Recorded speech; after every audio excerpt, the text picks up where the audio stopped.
سلااوڕێز هاوڕێیان چۆنن؟ هاوڕێیان ئەوڕۆ هەواڵەکەم خوێندەوە کە وەزیری دەرەوەی سوید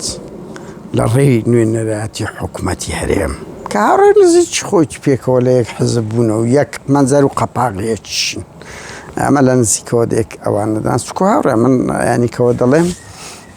ئان لیند و وەزیری دەرەوە زۆربەی ئەو کادیرانەی سۆسیال دیموکرات ئەمە لە 2005 دایان ناسین لێ یعنی من بە حکمی ئەو ئیشکردنم لە ناوچاک ئەو کات ئەو وەزیر بەرپرسی سیاسەتی دەرەوە بوو ستۆکۆلم و ئەوانە بوو نەک گشتی ئۆربان ئۆلیم بوو کە بریا بۆ سەرۆکی پەرلەمان ئێمە زۆر لەگەڵەوانە کۆنتاکتمان هەبووە ئیشمان کردی یعنی ئیشمان پێیان بۆ چوونە دەرگەماندانە مەسەلەی ئەنفال بووە بە تایبەتی لە نزیکەوە دەیناسینە ئەو وەزیری دەرەوە دایم سعات لەگەیشێتی نزیک بووە و لەگە خەڵکی ئازادی خواست دوور بووە من بۆ خۆم یەک لەوانم چەند جار لەگەڵ ئەو ژنا یان لە بۆم نییە لەگەڵی بە شەڕ هاتووم هەتا مەوعیدی ئەوە باوکشەی سورچەویش ئەو برادەرزان لەگەری بە شەڕ هاتم ئامادە نەبوو وەری بگریت شکایەتم لە شوێنی کە لێ کرد بەرپرسیتکەیان هەبوو هەتا وەری دیداری لەگەڵ کرد ڕاستە ئەوە دۆستی کوردە بەس بە تەریقەی پارتی و یەکێتی بە تایبەتی یەکێتی لەو چوارچێوەیە دەسوڕێتەوە ئەو وەزیری دەرەوە باید جێگای سەیرێنی ئانلیند هێشتا ئاستی و شاری وەزیری دەرەوە وە لێکدانەوەیان لە دەیانەوەیەوە تێدەگەن لە ڕێی حکوومەتی هەرێمەوە ڕەوەندی کوردی هێور بکەنەوە زۆر سەقەتە ئانلیند کادی لە کوردەکان ئەنگۆ زۆر سەقەتن سۆسیال دیموکرات دەچن وە تێدەگەن ئەوانە نوێنەری خەڵکی کوردستان ئێوە باش دەبینن خەڵک چ بێزارێکی هەیە لە دەستەوانە و چ تووڕێیەکەیە باتی هەر دەتانەوێت لەو ڕێگایە سەقەتەوە لەگەڵ یان لە بەرەوەی هاو ئەوەنا هاوسەوە سۆسیال دیموکرات تەبعا قێزەوەنانەی زۆرە هەموو کات خۆی وا پیشان دەدا کە لەگەر خەباتی ئازادی خوازی و ئازادی گەلانە بەڵام دایم سعات لەگە ئەو هێزە دیکتاتۆر و گەندەڵانە زۆرترین کۆنتاکتی هەیە بۆ زانیاریتان یعنی هەموو سیستەمە دیکتاتۆرەکان ئەو هێزە سۆسیال دیموکرات بە گشتی کۆنتاکتی زۆر هەیە لەگەڵیان لە بنەوەش باسە ئازادی بیرڕاوەوان دەکەن کە ئەو جێگای ڕەخنەیەکی قوڵە من دەبی لێیان بگرین وەکو ئێستای ئەرگا ئەردۆغان خۆیان پێ دۆستی کووردە بەڵام ئەوە دەبینن لە کردار چ کڕنۆشێک و چ سەپۆرتێکی فاشیزم لە دنیا دەکەن بۆیە ئەوە زۆر هەڵە بوو کردت نەک ئەوە ئێمە بەر لە هەندێک خەڵک ڕەوەندی کوردی کە ڕەوەندەشی زۆر هوشیارە ها ڕاستە پەرت و بڵاوین بەس بۆ ئەو مەسەلە نیشتیمانیەکان خۆیان باش دەبینن کاتێک کە کێشەی نیشتیمانی دێتە خەتەر چەندین دەیان هەزار کورد لە شەقامەکانی ستۆکۆڵم خڕبوویتەوە یعنی باشترین نمونە لەسەوەی عەفرین لەسەوەی کۆبانی لەسەرەوەی گرتنی ئۆزۆران دیتیان ئەو ڕەوەندە ڕۆژ بە ڕۆژ زیاتر هوشیار دەبتەوە و حزوری هەیە و کێشەی نیشتیمانی خۆی خۆش دەوێ و دووش سویدیش قێزەوەنی کرد یعنی ئێمە کە من سەدەی مەسەری لە بۆمە چەندە خەمە وەکو کورد بە ئاسی ئەوش خەمە بۆ وەکوەوەی کاوڵاتیش سویدیش بۆیە نەک ئەو تووڕەترمانی دەکات و ئەوان باش دەزانن کە ئەوان ڕەوەندی کوردی بە تایبەتی لە ڕەوەندی کورد لە سوید تەنجی بە هێز و بە تایبەتی بە سەرۆک وەزیران وەزیری دەرەوە هەڵچنیە بۆیە هاوڕێیان ئەو حیاچوون و ئابڕوچوونێکی زۆر گەورەیە وەزیری دەرەوەی سوید دوو پۆستی کە فۆکسمان خست بۆ سەرێ لە ماوەی 24 سەعاتدا یەکسەر قەپاتی کرد 24 سەعات بەشی زۆرمانی بلۆک کرد لە هاشتاگمان کردیا من بەس هاشتاگم نووسیە لە بۆیان دەیان و سەدان برادەر لە بۆیان نووسی کە ئەگەر ڕێیان بدا بێت وەکەوەی کۆبانی چۆن لە بۆ ئۆبامای ئەوە بە دەیان هەزار کەس بۆ یەکسەر قفڵیاندا بەڵام ئێستاش خۆشبەختانە لە پۆستەکانی تر خەڵک بە بەردەوام لە هەموو شوێنێک دەرسێک درا بە سۆسیال دیموکرات کۆتایی بەوە هاتەیە هەموو جار کەتنەچیان دەکرد کە سەمدەیمە سەرێ بە دیدارێک یان بە دووشە خەڵک ئقناعیان دەکردەوە ئەو باوکە مرد خەڵکی کوردستان ڕەوەندی کورد ئێمە یەشێک لەو شتانی کە ئەو زەختە گەورە دەکەین دەمانێت ئەو پەیامەتان پێ بدەین هیچ سترگوێ لە هیچ حزبێک ڕناگرین ینی ئەو هێزانەوان دەچن کەتنەک دژی گەلێک دەکەن حزبەکە و حکوومەتەکە دەینن ڕێکلامەشێکە دەکەن دەڵێن ئوگای هێور دەکەن نابە پێچوانەوە خەڵکی دەرەوەی ئەو حکوومەتانەشەیە نەکەر کورد ئازادی خوازەکان ئێوە دەبێت جێلەوە بگەن و کۆتایی بۆ دوو ڕوویە بێنن لە بنەوە لولا دەڵێن ئێمە لەگە ئازادی گەلانین لەولاش دەڵێن کە لەسن دامی دژی و کڕنۆش دەبن وەکو ئەوەی ئەردۆغان کڕنۆشتان بردووە هەموو مەبادیەکانی خۆتان خستە ناو تەنەکەی خۆڵەوە لە بۆ ئەردۆغان ئەو بانگەشانەی کرد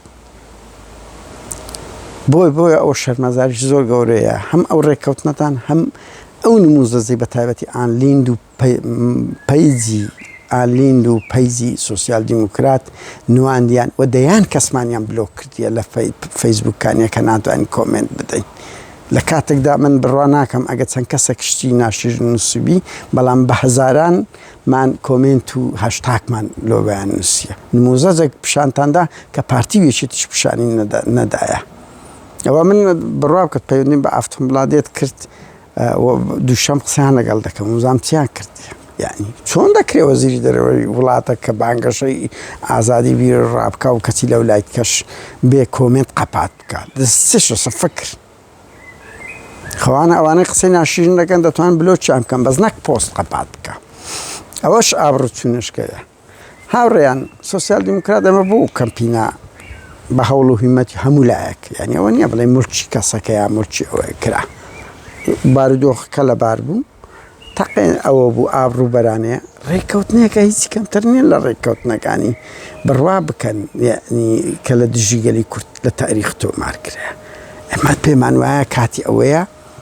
کە ئەو بارودۆخی خوڵقایە ڕەوەندی کورد لە ئەوروپایە ئەو ئاست سوسیال میدیای هەیە ڕسوای ئەو شتانە بکەین ئەگەر لە هەفتاکانیش هەمان ئەو ڕەوەند و هەمان ئەو شیاری و هەمان سوسیال میدیا هەبوایە ڕسوای اتفاقی جەزائیرمان دەکرد ڕسوای دەیان ئیتفاقاتی ئەمریکا و تەسلیم ڕادەستکردنەوەی ئۆزەلان دەکرا ئەو کات بەناوعیت کە تەعبیرکرا ئێستا بە شێوازی کەیە بۆیە سوسیال دیموکرات هاوڕێیان بۆ ئێمە بەجددی ئەوەندەوە بوون من بۆ خۆم یعنی لە ئەنفالیش ئەو دووڕوویان زۆر لێ دیتیە بە بیری ئەوواتی وەرە هاوڕێیان یەکەم هێزولایانی سیاسی کە هەواڵانی قەندیلی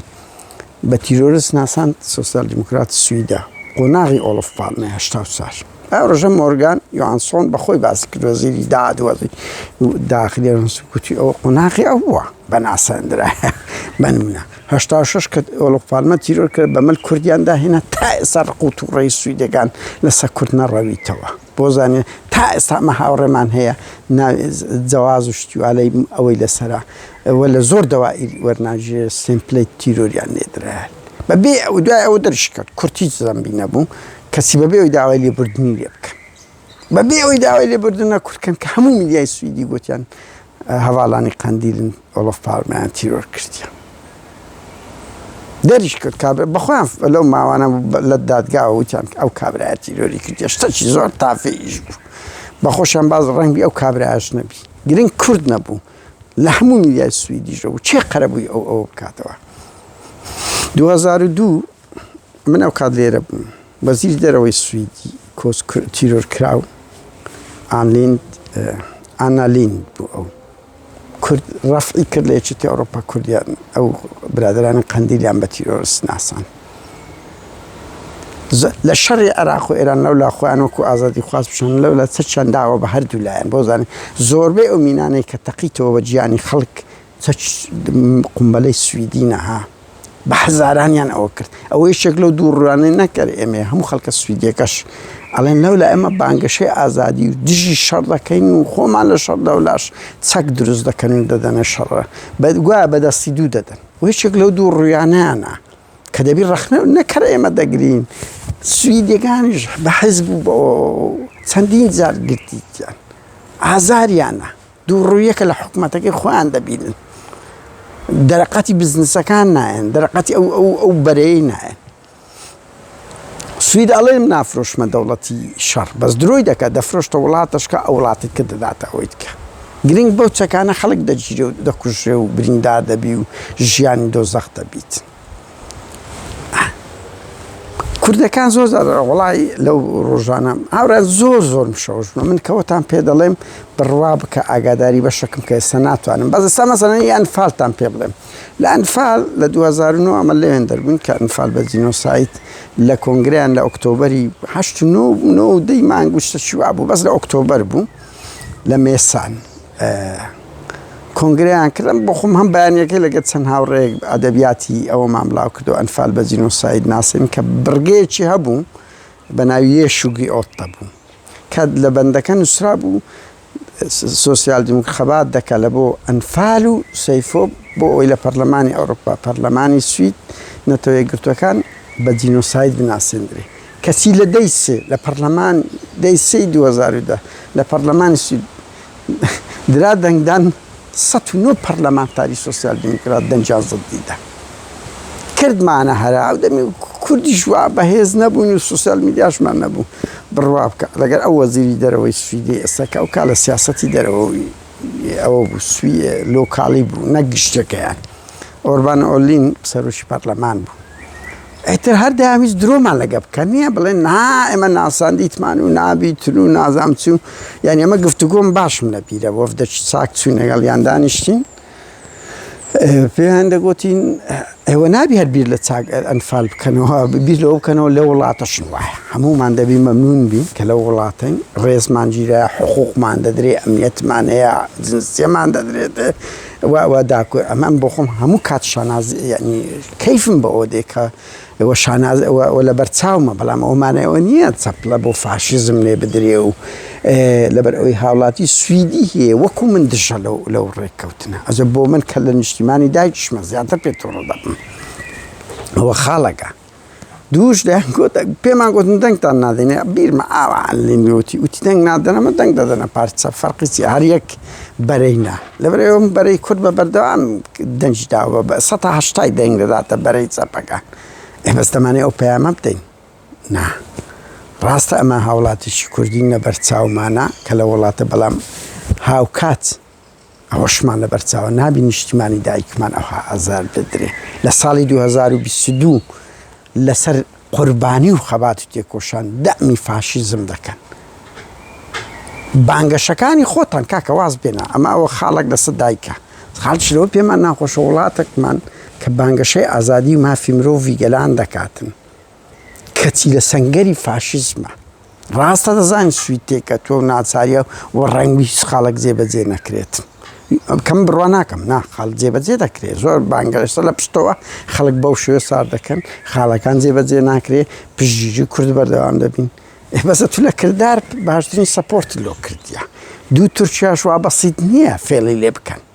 نانا وانە ترکیە وڵاتەی ملهوڕا دژە ئەوە کڕنۆشی پێبردن ئیمزای پێکردن کەڕامەتی هەموو بانگەشەکانی مافی مرۆڤ و ئازادی بیرڕا و ئازادی گەلانی پێخستنە تەنەکەی خۆڵەکە بەو شێوە نییە کە هەندێک ڕاوە کادیری کورد و سویدەکان ئەڵێن ئەمە لە پشت کورد ڕادۆستین تۆ بە ئەمەلی ئێستا لە سەنگەری ئەردۆغان ڕاوەستای بە ئەمەلی هاوڕێیان بۆیە ینی زۆرم شۆش بوون ئەوە بوو دوای ئەو گوتیان وەرن لەگەر ئەو ئۆربان ئۆلین کە کەس سێمیان بوو مەسئولی هەموو سیاسەتی دەرەوەیان بوو دانیشتین ئیتر دەیگو قەواعیدیەن تێت کورە زۆر سیر بوو یان پێمان گوو کاچ من یعنی ئەوە کوڕی ئەمیری کوڕی قازی و ئەوانە لەگەڵم بوون ئەمن ئەو کات ئەو کەمپینە زۆربەی ڕێکخراوی چاک لە سوید کردمان بەڵام ئەوانیشمان یعنی من ناڵێم ئەوان هیچی چیان نەکرد بە سەتا هەموو ئەوانەیە ئەو مێژوشمایە نامەوێتمەوە سەر سەتانەوەتی ئێمە کردمان لە ڕێکخراوی چاک بەس کە بوو ئەوە من گوتم بام تەنەوە بی ئیتر هەتا کۆمەڵای گوڵانی پارتیش لەگەڵ ئێمە هاتن بردمان بە وێندر ئەمە ئیدەکانم وەگرت دەبەرەوە من ئەو کۆنتاکت و ئەو ئەوانەمە بەهەرحاڵ لەوێندەر ینی فێڵیان لێ دەکردین دوای ئەو پێمان گوتن ئیمزامان دەیەوە عریزەچە و نامەیەکیان نە بە ناوی سۆسیال دیموکرات نیمچەتە قەرەبویان کردەوە ینی کە فعلەن ئەوان لەگەڵ ئەو شتەدانە بەس لە پرۆسەکەیان شکست پێهێنا لە ناو پەرلەمان ئەگەنا 2010 ئەنفال بە جینۆساید دەناسێنرا بەهەرحاڵ پاریش بەندەرچیان دەڵێن زیاد کردی لەسەر خەباتی گەلی کورد کە پشتگیری بکەی ئەوەتە کەچی لە ئەمەل لە کرداردا پشتگیری سۆسیال فاشیزم دەکەن بۆیە بۆ ئێمە زۆر ناخۆشە هەموو کوردێک هەموو سویدێک کە دەبینین هێزێک لە ساڵی 2022 دەیەوێ لەسەر خوێن و قوربانیدانی کورد بگات بە ئەمنیەتە چ خۆی کەم بەخۆمان لەگەڵ مەسەن هەست بە خەتەری رووسیا دەکەین وەکو وڵاتێکی سویدیش کە سوید مافێک خۆیتی بەر ئەوە کە بەڵام ئەوە مانای ئەوە نییە بێ لە سەخەباتی گەلێکی 50 ملیۆنی وە بە تیرۆریستی بناسێنی و کڕنۆژ ببیل و دەوڵەتەکی وا فاشی بۆیە ئانلین هەڵەیەکی گەورە دەکەی ئەگە پێتاوابی لە ڕێی ئەو نوێنەرایەتی حکوومەتی هەرێم و ئەوانە خەڵکێوەدە خەڵک بەخۆی لەوانە بێزارە توش لە چی لە دەرگایوانە دەدەی ئێوە دەبێت ڕاستگۆ بن لەگەر ئەو مەبادیانەی هەیتان حزب ئەوەیە کە بانگەشە دەکا و ئەو ڕەوەندە بەجێ ئەو ناکە خۆشتان دەبینن لەمانژینەوە بزانت چ باجێک دادنێن لە وڵاتە تەزویر نییە کاریگەری زۆر هەیە ئەو ڕەوەندە کوردە کورد بە پێ زۆربەی حسایەکان یانی ئەوەی کەزە 150,000 و جگەلەوەی ئەوەی کرد زۆر سویدی شەیە دژی ئەو هێزە بوەستێت سەپەکان ژینگەکان سەپەکانم پەرلەمانتار بە سەرۆک حزبەی پێشویان زۆر بەتوندی دابەزینە سەر ئەو ڕێککەوتنە خەڵکی ئازادی خوازی سویدی هونەرمەندیان ئەدیبیان زۆریان دش بەو شێوە ڕێککەوتنن لەو ئەوڕۆپاش خەڵکەکەی خاوەن مڕاڵە بۆی ئەوان بازێکی زۆر گەورە دادنە سەر ئەو ڕێککەوتنن و ئەردۆغانیش ناتوان فێڵی 100% لێ بکەن ڕاستە هەمووی جێبەجێ ناکردن بە سەندەشیان پێ جێبەجێ دەکرێت بۆیە مەسەلەکە کە دەڵێن هیچ جێبەجێ ناکرد ڕاست نییە ئەردۆغان هەندێکیان پێ جێبەجێ دووش ئەوان ینی پێشتریش سوید و نەرویست خەڵکیان تەسلیم کردەوە لە کاتە خەڵک پەنای بۆ ئێرەکردناوە لە خۆی لە ناو ماڵەکەی تو نایە لەو ڕێککەوتنە هەیە کەم دەستگای هەواڵگەری تورک بڕیار لەسەرتان دەدا کاکە با 73 نەبی دووبی بێ ئەخلاقی هاتوو خەڵک تەسلیم بکەیەوە سەرۆک وەزیرانی سوید دەرێگە تیرۆریستنی چ مقیاسەکەیە تیرۆریست بوون لە کنەنگۆ وەرە بە ئێمە بڵێت چ مقیاسەکەیە مقیاسی تورک کە پێی دەپیون ئەوە دوو ڕوویە ماگدەلینە بەهەرحاڵ بازی ئەو ڕەفتارە بەوە دەدەن ینی خەڵکی ئازادی ئەم کە گوتم نەکەر کورد خەڵکی تریش سویدیش زۆر ناڕازێ لێیان دەدەن و دوو لە دەرگادانی حکوومەت یارم نەک چارەسەر نییە ئیشەکە قێزەوەنتر کردیە ڕەوەندی کورد نیشانیدا و لە مەوداوی ئەو ئاسۆشە ئەو نوێنەراتی خەڵکی کوردستان لێرە دەکە بەگوێ هیچ حزبێک ناکە یعنی ئەمە ئەو سەردەم بەسەر چوو حتا هەواڵەنی قەنیش بێ وز بن دەست پێ بکەن کێشەی گەلەکەمان لە هەمووی گەور لە هەموو حزبێک گەورەترە کاتەی خۆش